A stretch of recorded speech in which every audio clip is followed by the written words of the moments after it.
Hey everyone, welcome to today's video. So in today's video, I wanted to speak on an improvement that the Division 2 made over the Division 1. Now, I know with the waiting for content, the way gear has been balanced, it might be challenging to see the good sides and the good aspects of the Division 2, and that's because we played the best possible version of a Division game at the end of life of the Division 1. I mean, that was the best possible aspect that it could get to, and so we are kind of spoiled and used to a game that has kind of everything, that has all the works. And Division 2 on release seemed okay, but at Endgame it seems like it still has a lot to still that's left to still be desired. Nonetheless, though, I think we have to look at the aspects of the Division 2 game that have been improved, and so I'm going to just speak briefly about one major aspect that got improved in the Division 2. Now, I have made a video about Division 1's open world, NYC, talking about how the world really drove the story and lore and plot of the Division 1, and how the aesthetics and the snow and everything that was just brought into its design was quite authentic, and how Washington, D.C. doesn't seem to meet up. So in terms of atmosphere, Washington, D.C. does not meet up to New York. Now, it is nonetheless still a beautiful game design. I mean, there is nothing short of how good looking Washington, D.C. is. It's just you're comparing it to, where nostalgia is. So largely, many of us, myself included, will be biased. Now, if you want to see that video, it's one of my most viewed videos in the past few months. It's nothing special, but, a lot of New York people that play Division 1 love the nostalgia. But in the case of the Division 2, one thing that is the improvement here is actually the living, breathing open world. Now, the developer spoke about this in an interview around the E3 period of 2018.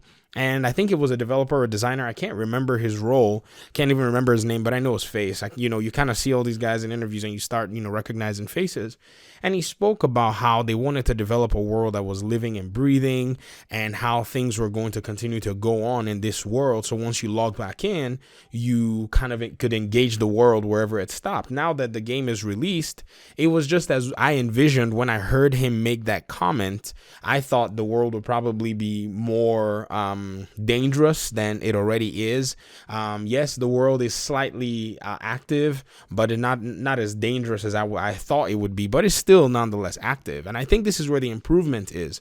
The open world of the Division 1 was quite eerie, and so the way activities were, it just seemed like there were only mainly side missions and a lot of things to discover in terms of just the open world. And then maybe you went to Piers North, and Piers North had, that kind of wave replayable content, open specific caches, try to get specific loot. All that stuff was there. But the only place you could see that kind of living, breathing, engaging world was in Piers North. You could not find it in the entire open world, which was a concept that they brought later in the Division 1 game. Now in the Division 2 game, the game literally launched with that concept as a core aspect of it, which is you could get out of your safe house and go and level up a control point, or take on a control point, or deal with a hostage rescue situation, or a territory control, or use them as your dailies. The world is very alive and very active. You could be running on the road and a fight could just break out. In the Division 1, we kind of knew where to find all the open world bosses, but in the Division 2, I've not seen anybody even take the time to even look at where the open world bosses are. Now, are there open world bosses in specific places in the Division 2? Question mark. I do not know, because the world is so lively. Even if they are, it's not something that we've taken out the time to actually, map out and share as a community. In fact, there were videos upon videos. I myself even made one in the Division 1 on how to do a farming route and running the open world bosses, because those were the activities, and you did them once and you had to wait, I think, about 4 hours or something for them to respawn. But in the Division 2, you have access to all those things, and then including the other things that the Division 1 1 had, which were bounties. You have bounties like crazy in the Division 2. You have bounties that generate from just doing a side activity. You have bounties that, you could get from the bounty, person, or from the snitch and all that stuff. So that, in my opinion, is not just a small improvement. And we have to really say this was a very big improvement to the game. And like you guys know, I'll be the first to say where things are lacking. I mean, I've made literally 15 to 20 videos talking about aspects where the Division 1 is more superior to the Division 2.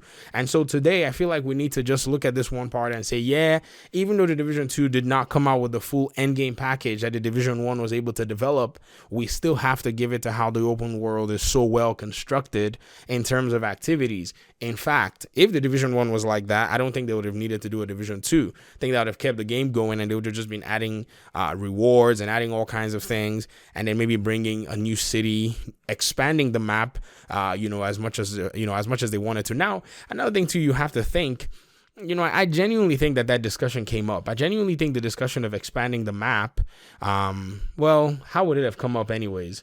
Maybe it came up very shortly and was squashed because the Division 2 was already in development.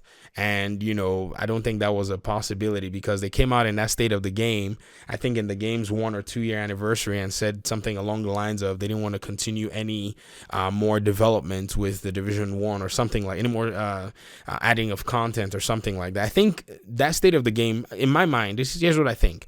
I think they were trying to deliberate where and when to announce to the community that they were working on a Division 2, and they probably just kind of grappled back and forth and came out with the more soft news saying, yeah, we don't plan on adding any content, which they probably thought people will get a hint to say, oh, wait, does that mean you're working on the Division 2? But the community was not ready for that news, so they quickly walked that back and added like a whole bunch of content while they were developing the second game because they needed the community to be happy. So this is pretty much my little short, opinion piece talking about how the Division 2's open world is an improvement over the Division 1 in terms of the nature of the world, in terms of activities, in terms of, what's going on, NPCs, the world being lively and active. It's kind of like a Far Cry world.